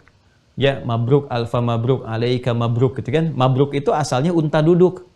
Jadi jangan mau disebut mabruk. Mabruk ya akhi. Oh, enggak mau. Mabruk itu asalnya unta duduk. Unta duduk itu disebut mabruk dari kata barakal ibilu, kan? Untanya duduk. Atau yang kedua mengambil metafor seperti unta duduk, kalau di militer itu ada latihan tuh sambil merangkak begini, itu disebutnya baraka. Ya, militer yang sedang berlatih merangkap begini, ya, atau unta yang sedang duduk itu baraka. Ya, sifatnya keadaannya disebut dengan mabruk. Tapi kalau kita ingin menyelamati orang namanya mubarak. Ya, mubarak itu disebut dengan mubarak ya akhi dari kata baraka yubariku. Selamat ya akhi, kamu dapat promosi. Selamat ukhti, kamu dapat begini. Mubarak namanya. Ya. Mubarak ya akhi. Enggak, saya enggak suka jenang. Oh, bukan, maksudnya selamat gitu ya. ada nama-nama makanan pakai mubarak gitu ya. Nah, ini sama Muharram juga demikian, pakai al-Muharram. Ya, ini menunjuk kepada waktu. Kalau Muharram, segala yang diharamkan, Muharram. Segala yang diharamkan Muharram. Hukumnya yang melekat disebut dengan haram namanya. Ya kan? Muharram. Segala yang diharamkan. Ya, mabuk diharamkan, judi ya dan turunan-turunannya itu muharram. Hukumnya haram. Jelas. Baik, muhrim orang yang pakai pakaian ihram yang kalau sudah mengenakan itu maka diharamkan melakukan tindakan ini dan seterusnya. Mahram hubungan erat yang saking eratnya untuk menjaga kehormatan dilarang, diharamkan terjadinya pernikahan di antara itu. Jelas ya? Nah, ini Muharram menunjuk kepada hal yang diharamkan. yang dilarang, yang tidak boleh dilakukan. Kalau kita ingin memberikan kesan waktu berlangsungnya itu larangan yang dimaksudkan, di waktu itu jaga, jangan mengerjakan hal yang dilarang itu, maka salah satu rumusnya tambahkan al di depannya. Al-Muharram. Ya. Bulan pertama disebut dengan Al-Muharram karena ada momentum pada masa itu yang diwariskan ya dari kebiasaan-kebiasaan sebelumnya yang memang Allah telah tetapkan, dan ini secara fitrah memang menunjukkan bahwa ajaran yang murni, yang bersih itu tersambung. Ya, nasabnya, sanad ilmunya, ya, sanad keagamaannya itu bersanding dengan nasab keturunannya. Jadi mereka mewariskan, ya, kan selalu mengatakan ini budaya leluhur gitu kan, naik ke atas. Ini pokoknya kalau udah masuk bulan ini nggak boleh berperang, ya, nggak boleh saling mencela, nggak boleh saling mencaci dan sebagainya. Haram nih, dosa besar. Ini udah kenal dosa tuh, jahiliyah sebetulnya kenal dosa. Jadi mereka mengatakan tahu dari warisan sebelumnya. Ya, ini memberikan kesan bahwa, ya kan, bahwa ada hal-hal yang bening, yang bersih, yang belum tercampur, yang memang dari sebelumnya ada dan dipertahankan. Ya, apa itu? Di antaranya keterangan Allah di Quran surah ke-9 itu. Ya, At-Taubah di ayat yang ke-36 yang tadi saya bacakan. Inna 'iddatash syuhuri 'indallahi 12 syahran fi kitabillah yauma khalaqas samawati wal arda minha arba'atun hurum. Ya, jumlah bilangan bulan di sisi Allah itu ada 12 bulan dalam setahun. Ya, sejak Allah menetapkan itu sejak mula menciptakan langit dan bumi, dan dari 12 itu ada 4 bulan hurum. Ada 4 ditetapkan. Lalu Nabi menjelaskan ya lewat keterangan yang disampaikan kepada kita melalui sahabat Ibnu Abbas radhiyallahu taala anhuma, dari 4 ini talata mutawaliyah, 3 berurutan ya. 3 berurutan tuh Dzulqa'dah, Dzulhijjah, bulan 11, bulan 12, bulan 1 Al-Muharram. Yang keempatnya Rajab. Ini Al-Muharram. Karena itu mereka tetapkan bulan pertama Al-Muharram itu untuk memberi kesan dari yang tadi yang berurutan tadi, ya. Bahwa di sini kita nggak boleh ribut, nggak boleh berperang dulu. Itu mereka yang tiap hari bisa saling cela, saling berperang, ya, dan sebagainya, itu bisa libur dulu sebulan. Yuk. Jadi kalau ada provokasi di bulan Al-Muharram, oh dia mencela tuh, ya, balas, jangan, ntar akhir bulan dibalas tuh. Itu Al-Muharram. Ya. Bulan kedua Safar. Ya. Safar, so good. Safar. Kenapa disebut Safar? Ya. Safar itu ada yang mengatakan dari sifr. Dari 0. Sifr 0. Sifrun. Ya. Ada juga yang mengambil dari kata safra. Kekuningan. Safra ufaqi'un launuha tasurrun nadhirin, ya. Sudah? Kalau sifrun itu 0, kosong. Safra kekuningan, ya, kuning, kekuningan. Kenapa disebut bulan Safar? Karena umumnya masyarakat pada saat itu, pada umumnya itu banyak yang merantau, banyak yang safar, ya. Di surat Al-Quraisy itu li'ilafi Quraisy ilafihim rihlatasy syita was-saif, gitu kan? Nah, umumnya mereka memulai perjalanan itu pada bulan yang kedua, mulai meninggalkan Mekah, dan meninggalkan tempat-tempat di Hijaz. Ada yang kemudian safar pakai sin, ya. Safar, mereka mulai safar, ada yang ke wilayah Yaman, ada yang ke Syam dan sebagainya. Nabi itu kan pernah ikut kafilah pamannya Abu Talib, ya kan? Ikut, kemudian terus merantau, ikut melihat bagaimana berdagang, tijarah dan sebagainya, ya. Itu biasanya keluar dan dimulainya safar. Jadi mereka begitu keluar, begitu safar pakai sin, safar, ya. Safar, ketika mereka keluar, maka ada kesan yang terbangun seakan-akan Mekah itu kosong. Ya. Ya, nah kalau misalnya ini ada yang hadir taklim 1000 orang, ya kan? Tiba-tiba misalnya selesai nih taklimnya, ya, besok misalnya sudah mulai ada pandemi, ada pembatasan, ya kan? Ada PPKM, ya kan? Pembatasan pengajian dan kegiatan mengaji, misalnya yang terkait dengan taklim, misal ya, terkait dengan taklim. Ya, jangan dipotong ya, itu bahaya. Dipotong, ini terkait dengan taklim. Makanya ini, waduh, masjid kapasitasnya yang biasanya segitu dibatasi misal cuma 20% saja. Maka seakan-akan ini 750 orang nggak ada, yang ada cuma 250. Ya. Misal, ya, maka dengan 250 orang ini seakan-akan keadaan masjid kosong, padahal orangnya ada kan, cuman terbatas. Ya, maka orang-orang pada masa itu ketika melihat yang biasanya kumpul, duduk, kan bercanda ria, ya yang lainnya ada yang maksiat, ada yang macam-macam, itu karena mulai berangkat, pergi, berniaga, niaga. Kan yang paling keren di Arab itu kan ada 4 status, ya kan? Ya, yang keduanya kan tajir. Tajir itu pedagang. Ya, beda dengan istilah orang sekarang. Oh, kamu tajir, ya. Tajir yang dimaksudkan itu pedagang. Ya, jamaknya tujar. Perdagangannya bisnisnya tijarah namanya, ya. Itu kelas nomor 2 di kalangan masyarakat Arab pada saat itu. Ya, nomor 1-nya kahin, dukun dan tukang sahir, nomor 2-nya tajir, nomor 3-nya syair. Ya, syuara. Jadi kalau dia penyair dan sebagainya itu posisi nomor 3. Nah, saya kembali ke sini karena banyak orang safar, banyak pergi-pergi seakan-akan wilayah itu sifar, kosong. Ya, maka waktunya pada masa itu dikenal dengan safar. Ya. Kemana mereka pergi? Berniaga untuk mencari yang kekuning-kuningan. Emas.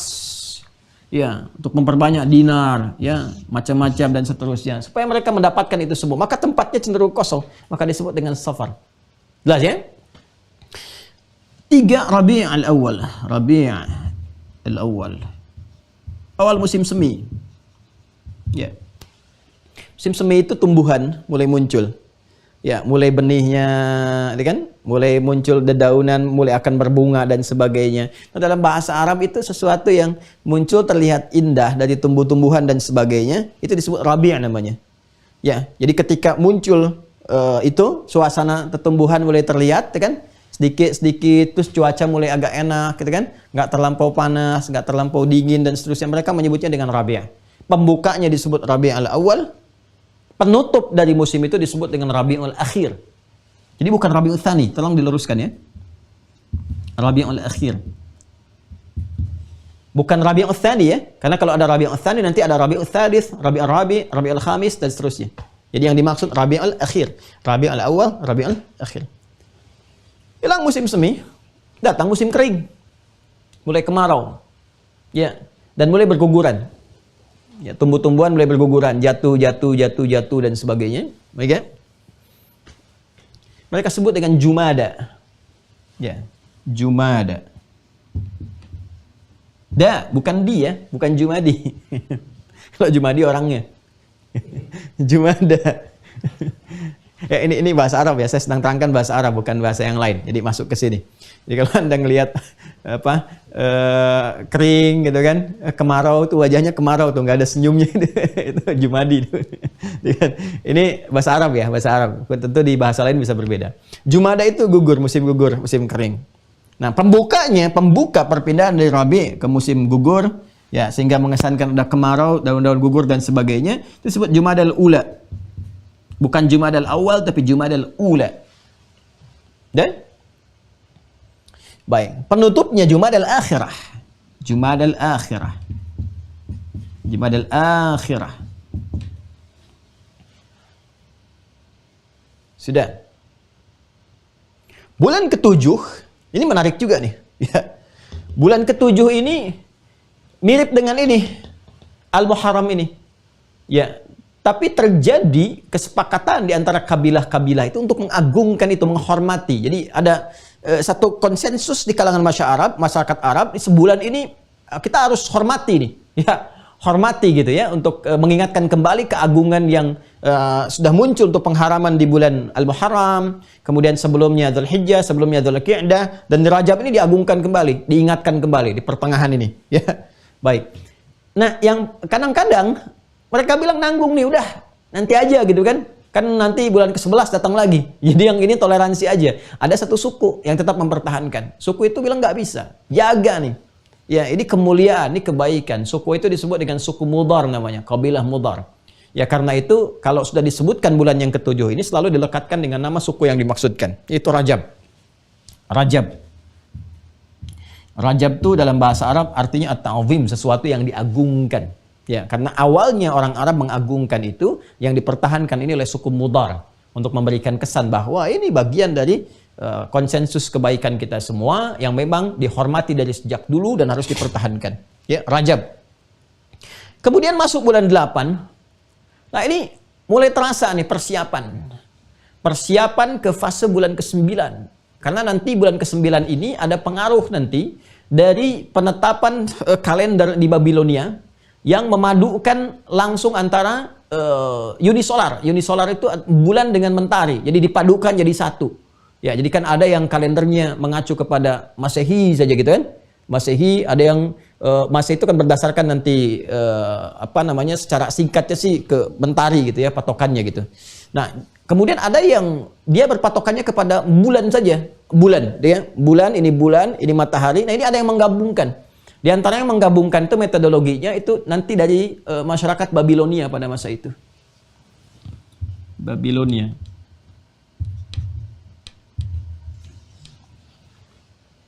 Wilayah Irak lah ya. Kalau sekarang wilayah Irak. Jadi kalau di Hijaz itu dari Najd naik ke atas terus ya ketemu ke wilayah Persia. Irak, terus Persia, Iran. Ya. Ini kalendernya unisolar, menggabungkan antara matahari dengan bulan pada masa itu. Nah, sehingga apa implikasi yang terasa? Yang terasa ya kalau sudah musim panas, panas saja. Ya, musim dingin, dingin aja. Ya, walaupun nanti ada penetapan yang menggunakan sebagian dari bulan, ya ini untuk menetapkan awalnya pakai bulan. Ya, tapi yang menariknya begini, yang menariknya untuk mempertahankan musimnya tetap menggunakan matahari di sini. Ya, sehingga kalau panas ya panas saja terasanya. Nah, bulan ke-9 itu panasnya terasa pada masa itu, panas, terik, membakar dan sebagainya. Sehingga kalau sudah panas, terik, membakar itu, mereka harus membutuhkan persiapan sebelumnya. Ya, karena tinggal di lingkungan apa? Rata-rata kan gersang, biwadin ghairi dzi zar'in inda baitikal muharram. Demikian Nabi Ibrahim.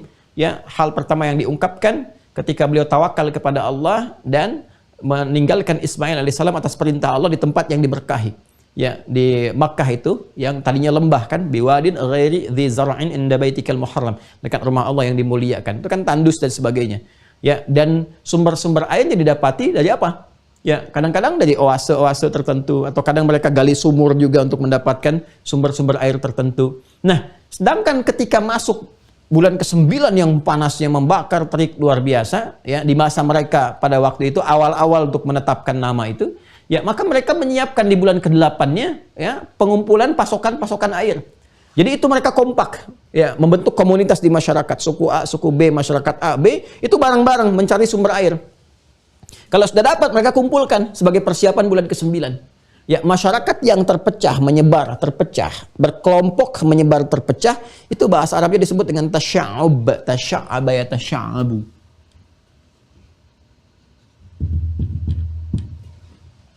Kumpulan keadaannya, ya, yang menunjuk waktu itu mereka berkelompok dan menyebar mencari air disebut Sya'ban, namanya Sya'ban. Ini asalnya. Ya. Untuk persiapan apa Sya'ban ini? Persiapan bulan ke-9. Ya, karena ada panas yang membakar.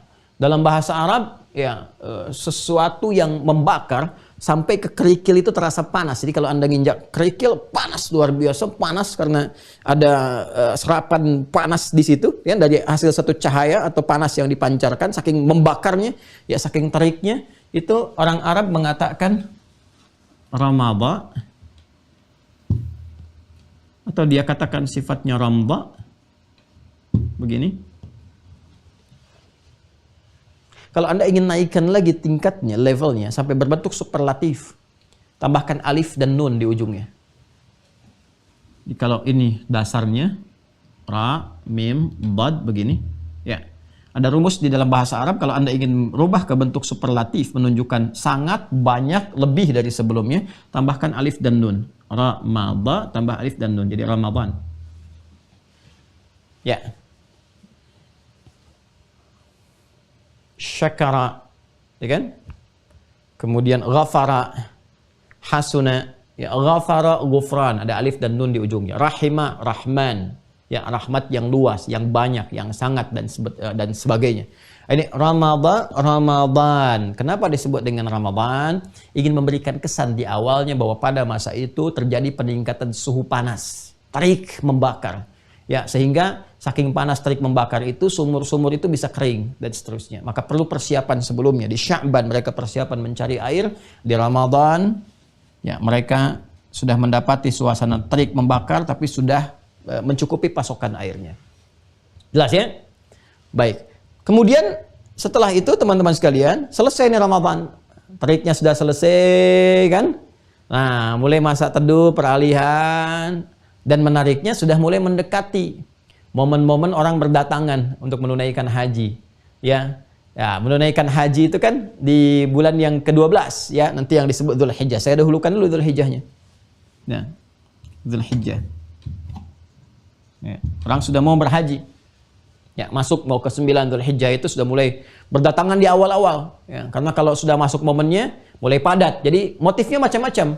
Nanti motifnya ada yang memang untuk haji, ada yang mau dagang, yang jualan dari dulu. Makanya di Al-Baqarah ayat 198 itu, ya itu diberikan oleh Allah kesempatan kalau ada orang memang yang motifnya mau dagang ya bisnis, dia nggak dapat bagian dari hajinya. Ya, laisa 'alaikum junahun an tabtaghu fadlan min rabbikum. Jadi nanti dari ayat 196 ya, penyempurnaan haji dan umrah, 197 menunjuk kepada waktunya, 198 terus nanti sampai dengan ayat 203 itu rangkaiannya.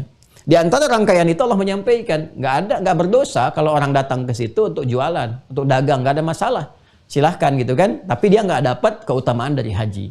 Ya makanya jangan heran kalau ada yang ke Timur Tengah pun, wilayah ke Mekah misalnya, pas musim-musim haji kita dapati ada yang nggak haji, ada yang jualan. Ya, dari awal sudah mempelajari kalimat kosakata dari orang-orang yang berinteraksi. Termasuk jangan salah, saya dulu waktu tugas musim haji itu, ya itu mendapati sebulan sebelum haji ya sudah mulai pasang itu, ya pasang kios itu bukan cuma pasang, nanya-nanya mereka belajar. Ya. Ini apa artinya ini rahis di bahasa Indonesia? Murah. Nah, makanya jangan heran ketika datang rombongan sini murah, padahal mahal. Karena saya beli cuma 2 real, begitu jamaah datang 5 real, murah. Saya di hati bilang mahal. Jadi itu gambaran saja gitu ya. Ayo teman-teman sekalian, ya. Jadi ada yang demikian. Karena itu untuk persiapan ke sini mereka datang lebih awal. Kapan datang lebih awal? Di bulan ke-10. Ya, saat cuaca mulai enak, mulai tentram, datang mereka. Maka ketika datang banyak orang ke Mekah, datang, jumlah penduduk mulai meningkat. Terjadi peningkatan. Banyak orang. Meningkat dari kuantitas sesuatu ya yang terlihat, yang tidak biasa dari sebelumnya, disebut dengan Syawal namanya. Syawal. Ini asalnya. Di Syawal itu pada asalnya menunjuk pada peningkatan jumlah kuantitas penduduk yang datang ke situ. Ya, ada yang datang baik haji, berkunjung, berniaga dan sebagainya naik, sehingga naiklah kemudian jumlah penduduk pada masa itu di wilayah sekitaran Mekah dan sekitarannya. Jelas ya? Karena apa? Karena ingin menunaikan ibadah haji nih dan juga berniaga di bulan ke-12. Karena itu datangnya dari awal. Sampai sekarang pun begitu. Kalau mau haji kan nggak langsung datang di bulan Dzulhijjahnya.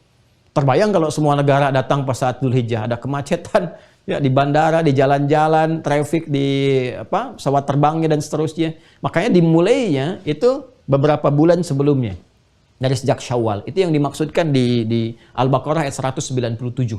Al-Hajju Ashhurum Ma'lumat. Puncak haji itu akan diawali datangnya dari bulan-bulan yang telah diketahui dari sejak sebelumnya. Jadi mereka udah tahu berangkatnya kapan, dari Syawal. Ya, makanya Kemenag tuh kalau udah menyiapkan kloter pertama, kloter ini, itu berangkatnya pasti dari Syawal itu. Kalau enggak di pertengahan, akhir Syawal udah mulai berangkat. Ya, supaya nanti ada yang ke Madinah dulu, ada yang ke Mekah dulu, ditata sebaik mungkin. Ya, semoga Allah memudahkan kan dalam masa-masa itu. Nah, karena ini orang sudah mulai banyak merapat ke Mekah. Udah mulai merapat ke Mekah. Orang-orang yang di Mekah nggak perlu keluar lagi.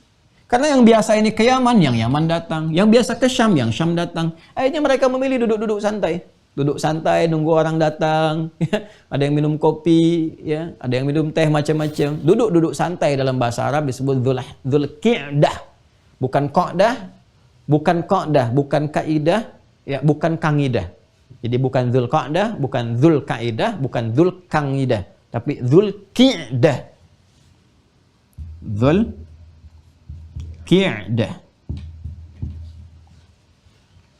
Kalau Qa'dah, duduk, bangkit lagi. Nih saya duduk ya, begini. Duduk begini, bangkit lagi. Sejenak duduk, terus saya mau nulis lagi. Nah itu Qa'dah namanya. Ya, jadi sekilas saja. Seperti jalsah dan jilsah, gitu kan? Tapi kalau menggunakan harakatnya kasrah, qi'dah itu santai sifatnya. Ya, santai sambil minum teh misalnya atau sambil minum kopi dan sebagainya, itu dzulqi'dah. Nah, ini asalnya. Jadi pra-Islam itu sudah ada nama-nama ini. Ya. Jelas ya? Nah, qadarullah ini kan berputar tuh terus. Berputar. Dan ketika masa Islam itu penunjukkan kepada aspek-aspek ibadah ditempatkan sesuai porsinya. Jadi kalau harian sholat tuh ya yang pokok lihat bagaimana matahari ya, bayangan, tanam tongkat kata Nabi. Lihat seperti apa bayangannya. Jadi yang jadikan patokan matahari. Ketika masuk kepada ibadah-ibadah yang menghadirkan akumulasi waktu bulanan, lihat hilal, lihat bulan, bagaimana perjalanannya. Ya, bagaimana keadaannya dan seterusnya. Nah, karena sudah masuk masa Islam, yang paling menarik adalah nama ini dipertahankan. Dipertahankan. Ya, diikutkan ini ya pada penanggalan-penanggalan dan jadi patokan. Nah, ketika ayat perintah puasa Al-Baqarah 183 seperti pernah saya terangkan turunnya di bulan Sya'ban, bulan ke-8. Ya. Bulan ke-8 untuk memberikan kesan persiapan dan seterusnya, maka dijelaskan kapan mulai berlakunya perintah itu. Dengan turunnya Al-Baqarah 185 Allah menerangkan yang kalian ketahui dengan Ramadan itu yang sudah viral, Ramadan. Pokoknya mereka dari peristiwa udah lama ini. Sebelum masa Islam udah diketahui, pokoknya yang pertama Al-Muharram, kedua ini, ketiga ini, sampai dengan yang terakhir Dzulhijjah. Walaupun karena sudah menggunakan ini patokan ke bulan itu sudah berganti makna. Jadi boleh jadi Ramadannya sudah bukan di musim panas lagi, kan? Nah, kemudian juga Al-Muharramnya bisa bergeser ini setiap waktu karena kan hikmah dari penanggalan mengacu kepada bulan ya dalam peristiwa bulanan itu memberikan setiap keadaan itu bisa berubah sesuai dengan keadaan masa-masa yang berada di dalamnya. Jadi kalau misalnya Ramadan awalnya punya kesan waktu itu bulannya bulan panas dan sebagainya, kalau mengacu kepada penanggalan tadi yang disusun oleh masyarakat di Babilonia, tapi ketika kembali kepada masa-masa penetapan sesuai dengan Al-Quran, hikmahnya apa? Hikmahnya suasana ibadah puasa yang ditunaikan di bulan yang dikenal dengan Ramadan, awalnya hanya mengacu pada satu keadaan, itu bisa datang dan hadir di setiap musim dan waktu-waktu yang berputar. Jadi dia bisa musim panas, musim dingin, kan? Musim semi, ya musim gugur dan sebagainya, berpindah itu. Sehingga hikmahnya apa? Hikmahnya memberikan rasa yang beragam kepada kita saat menunaikan ibadah Ramadan itu, Masya Allah. Ya. Jadi kadang-kadang merasakan di musim dingin, malamnya lama, siangnya sebentar. Ya, musim semi seimbang, musim panas, siangnya lama, malamnya kemudian bisa lebih singkat. Disitulah keadilan Allah Subhanahu wa Ta'ala. Bisa dibayangkan kalau masih mengacu kepada penanggalan yang sifatnya mengacu kepada matahari, maka bagian wilayah yang dapat musim panas saja selamanya, kan? Yang masuk musim dingin selamanya. Di kita alhamdulillah di Indonesia karena di garis khatulistiwa, kan? Khatulistiwa itu dari bahasa Arab loh, khatulistiwa. Ya, ketika disusun secara geografis itu ditetapkan ya khatulistiwa. Karena kita berada di garis di ekuator itu, maka terasanya seimbang saja semua kayak musim semi semua.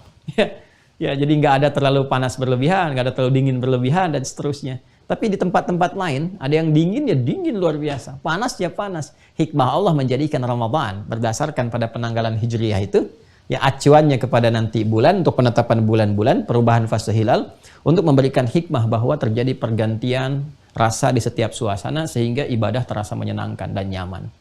Tapi penetapan kata Ramadan ini bukan hanya menunjuk kepada bulan ke-9 dalam tatanan masyarakat Arab pada masa itu yang dilestarikan pada masa Islam, tapi juga memberikan kesan yang dalam secara metafor.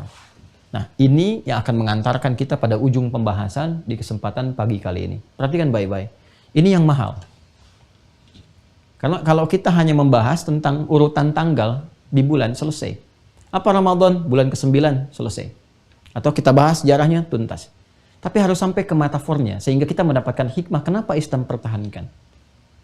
Karena ternyata dipertahankan dalam penanggalan kalender Islam ini, sejak di masa Islam ditetapkan nanti pilihan menggunakan hijrah, tahunnya hijrah, dari musyawarah yang diusulkan oleh Sayyidina Ali bin Abi Thalib radhiyallahu ta'ala anhu untuk penamaan ya tahunnya Hijriyah. Terlepas dari itu, bulannya sudah ada, namanya sudah ada. Kenapa nama-nama ini dipertahankan dalam Islam? Karena secara metafor, secara majazi, kias, nama ini punya keserasian makna dengan nilai-nilai keislaman. Ya, Ini bukan otak-atik ya, bukan ilmu otak-atik, tapi ada dasar nanti yang bisa kita lihat. Ya, secara hikmah, mari kita lihat secara hikmah. Al-Muharram itu waktu tadi, ya secara makna tadi kebahasaan, waktu dimulainya untuk berlatih meninggalkan segala yang dilarang, yang diharamkan. Jadi kalau seseorang sudah mulai bisa berlatih meninggalkan yang dilarang, mata tinggalkan dari yang buruk-buruk yang dilarang untuk dilihat, sampai ke ujung kaki berlatih. Makanya yang tercepatkan dengan berpuasa. Ya, karena itu disunahkan puasa di bulan-bulan hurum, kan? Al-Muharram. Dibiasakan meninggalkan yang dilarang, maka apa yang terjadi? Maka yang kotor-kotor akan mulai hilang dari dalam diri kita. Ya, orang kalau sudah terbiasa berbuat soleh dan meninggalkan yang salah, maka yang salah akan mulai hilang. Mengikis, tereduksi, hilang, ya, sampai tiada sama sekali. Yang muncul yang baik-baiknya, jiwa takwanya. Maka kalau yang baik sudah dimunculkan, kemudian terbiasa meninggalkan yang dilarang akan hilang dalam diri kita. Kosong. Kosong itu bahasa Arabnya sifr. Kalau sudah kosong, yang salahnya sudah hilang, sudah tipis. Fokus ya, ini mahal sekali nih. Kalau sudah tipis, hilang yang salahnya, yang solehnya ini potensinya sudah ada terkumpul semua, maka mulai tumbuh kebaikan-kebaikan. Orang kalau kesalahannya, pulsa salahnya itu hilang, ditekan. Tinggal yang baiknya, jujurnya yang ada, dustanya ditekan. Tawaduknya yang muncul, sombongnya ditekan. Maka ini cenderung akan memberikan sinyal positif kepada tubuh untuk bersikap yang mulia. Maka tumbuhlah kemudian bunga-bunga kebaikan. Ya, tumbuh tampilan-tampilan indah. Rabiul Awal. Yang terus akan nampak dalam kehidupan sampai berakhir. Rabiul Akhir. Ya. Tapi jangan sombong. Jangan merasa kalau sudah baik itu akan baik terus. Karena masih ada setan menggoda. Ada was-was dan seterusnya. Sehingga berpotensi terjatuh. Bisa gugur ini. Kebaikan-kebaikan ini kalau disertai dengan ria. Muncul lagi. Tidak waspada, terpeleset lagi. Banyak orang baik terpeleset. Ya, karena faktor-faktor tertentu. Tidak sedikit juga menimpa kepada misalnya ustadz dan sebagainya. Ya, ada godaan popularitas, godaan material dan sebagainya, jabatan, hadiah dan seterusnya. Itu bisa menggugurkan niat-niat baik, bahkan amal-amal baik. Bisa jumada tuh. Sejumada. Dan kalau dipertahankan bisa bahaya. Ya. Nah, tapi kalau orang pernah salah pun, pernah gugur, ya jangan kemudian larut dalam kesalahan. Cuma iblis yang larut dalam kesalahan dan tidak mau tobat. Dia balik. Ya. Karena kenapa? Karena Allah Maha Agung memberikan kesempatan untuk mengoreksi kembali, mempelajari lagi. Karena itu bulan ke-7 Rajab kembali dengan sifat Muharram, sifat Al-Muharram. Ada latihan lagi, memperbaiki lagi dan seterusnya. Dalam latihan ini kita mencari petunjuk-petunjuk, harapan-harapan yang bisa menumbuhkan kembali hati kita yang kering menjadi subur kembali. Karena itu dalam Islam seringkali diilustrasikan wahyu yang turun itu seperti air. Seperti air turun dari langit, menggemburkan kembali tanah yang kering. Wahyu turun dari langit, menggemburkan kembali hati yang kering. Ya, Sya'ban, dalam konteks masyarakat pada masa itu, secara sosiologis, antropologis, mereka mencari air. Dalam konteks keislaman, mencari bekal untuk persiapan. Ya, belajar Quran lagi, belajar ibadah lagi, dan sebagainya. Yang puncaknya berada di Ramadan. Kalau dulu Syawal, orang-orang meningkat untuk datang berkunjung ke Ka'bah, ke Mekah dan sebagainya, maka Syawal dipertahankan untuk memberikan korelasi makna dengan Ramadan. Kalau orang-orang terbiasa berlatih dengan baik saat Ramadan, maka mulai meningkat ketakwaannya. Ya, mulai meningkat kebaikannya. Pasca Ramadan, orang yang berhasil puasanya, dia meningkat kedekatannya dengan Allah. Dipertahankan makna ini. Sehingga apa yang terjadi?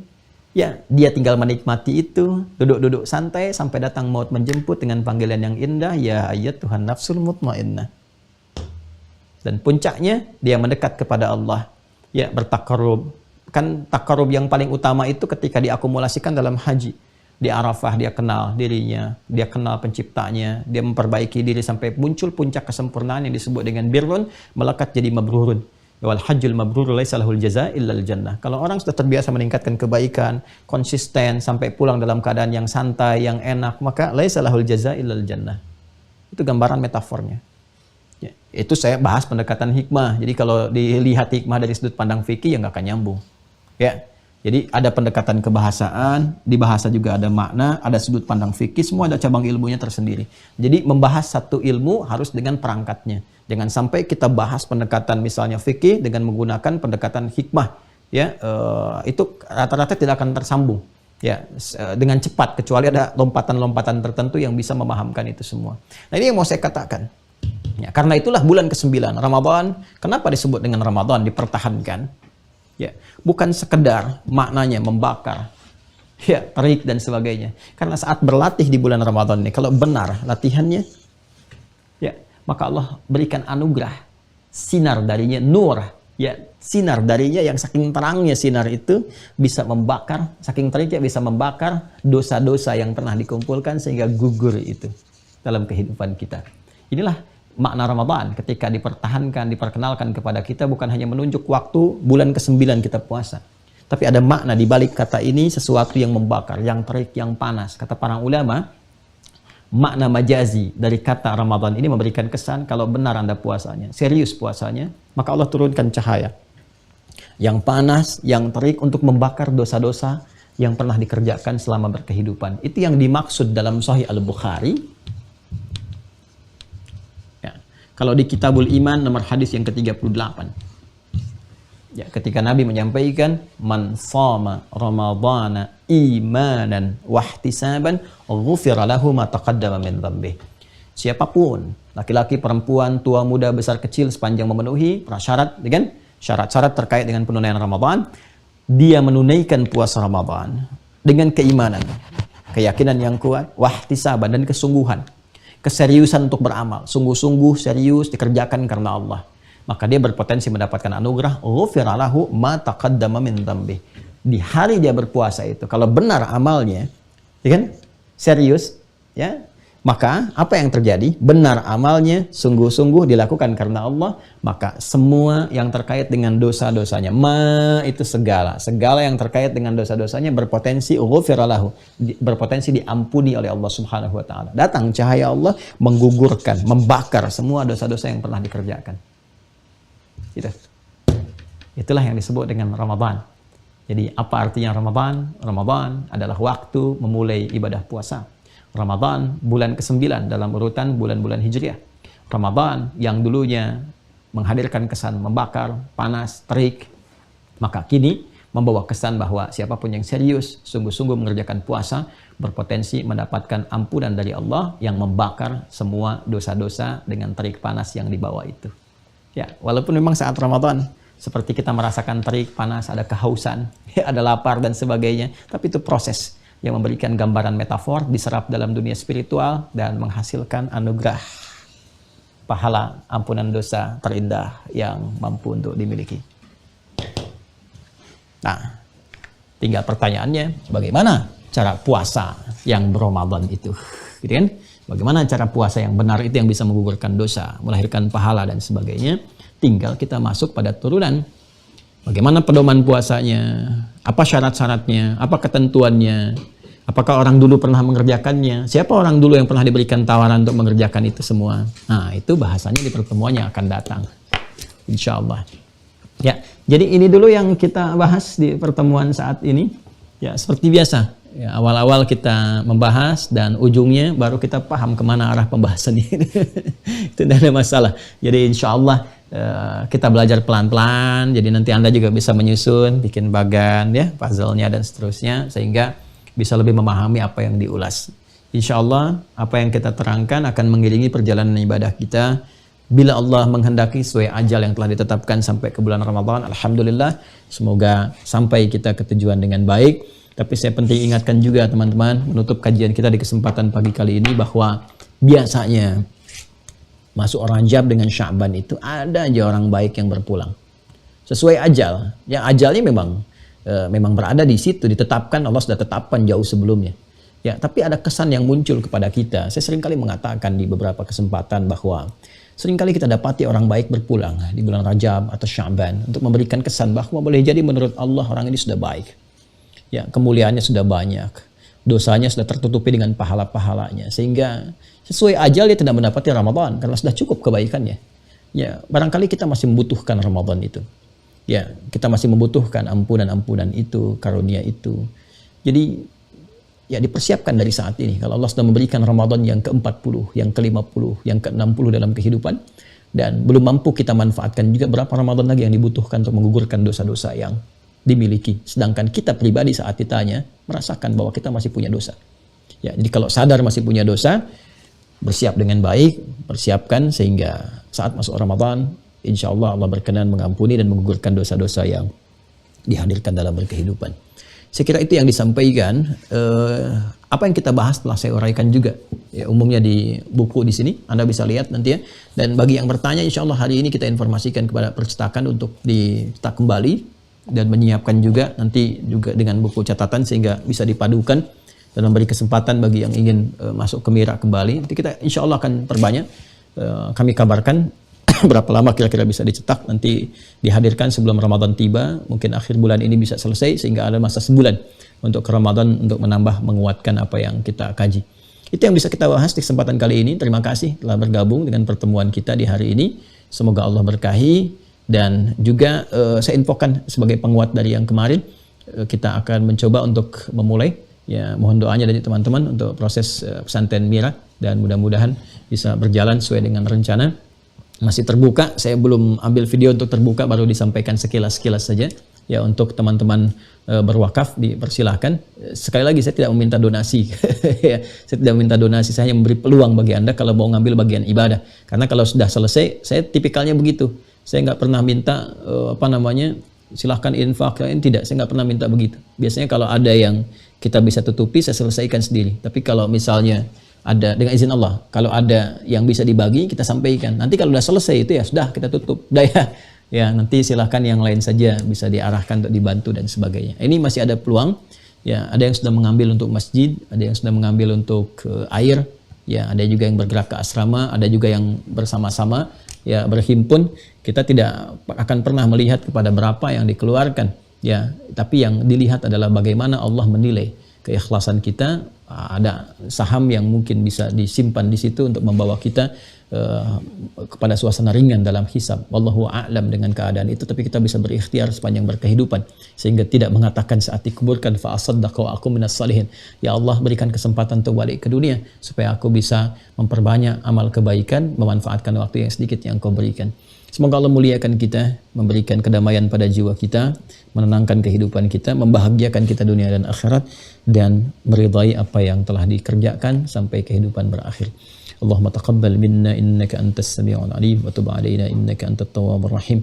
Rabbana atina fid dunya hasanah wa fil akhirati hasanah wa qina adzabannar. Allahumma barik lana fi hadha asy-syahr Rajab ya arhamar rahimin. وبارك لنا في الشهر المقبل شعبان يا رب العالمين وزد تقوانا يا أرحم الراحمين وبلغنا رمضان المبارك يا رب العالمين وصلى الله على سيدنا محمد وعلى آله وصحبه أجمعين وآخر دعوانا سبحانك اللهم وبحمدك نشهد أن لا إله إلا أنت نستغفرك ونتوب إليك والحمد لله رب العالمين. السلام عليكم ورحمة الله وبركاته.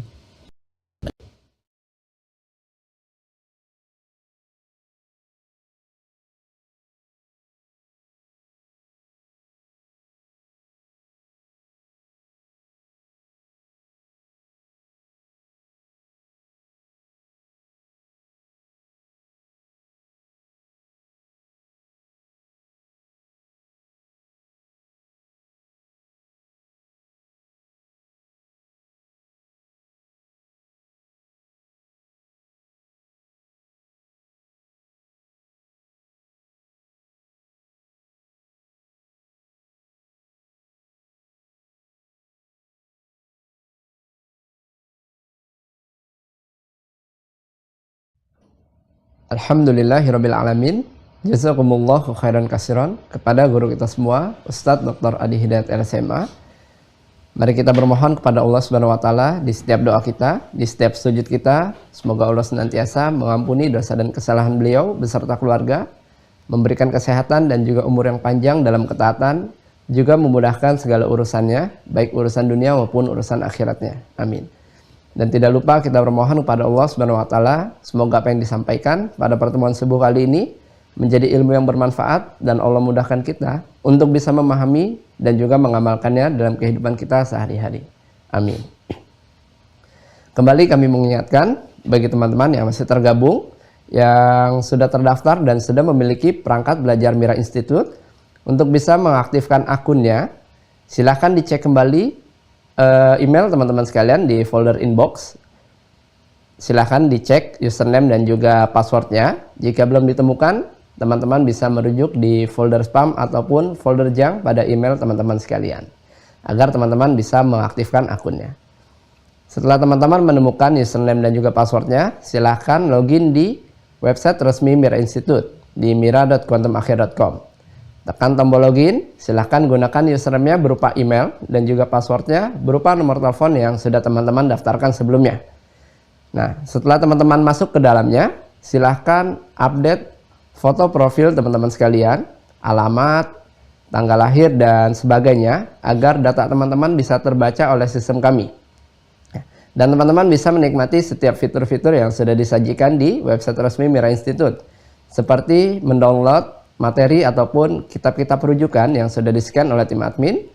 Teman-teman juga bisa mereview kembali video-video kajian di Mira Institute secara utuh dari awal pertemuan, dan teman-teman bisa mengevaluasi pemahaman teman-teman sekalian dengan menjawab beragam macam pertanyaan yang sudah disajikan di website resmi Mira Institute. Dan bagi teman-teman yang baru tergabung, kami himbau untuk bisa mengikuti sesi materi dari awal pertemuan secara bertahap, episode 1, 2, dan seterusnya, agar pemahamannya bisa maksimal dan bisa tersambung antara pertemuan satu dengan pertemuan yang lainnya. Jangan lupa untuk bisa mengikuti ujian di setiap babnya, agar teman-teman bisa lanjut ke bab berikutnya, dan teman-teman bisa mendapatkan kesempatan untuk undangan sesi Zoom bersama guru kita, Ustadz Dr. Adi Hidayat LSMA. Penting untuk teman-teman bisa mengaktifkan akunnya, agar insya Allah jika sudah datang kesempatannya untuk kajian offline, teman-teman setelah datanya bisa terbaca oleh sistem kami, bisa mendapatkan undangan untuk bisa mengikuti sesi kajian offline tersebut ya.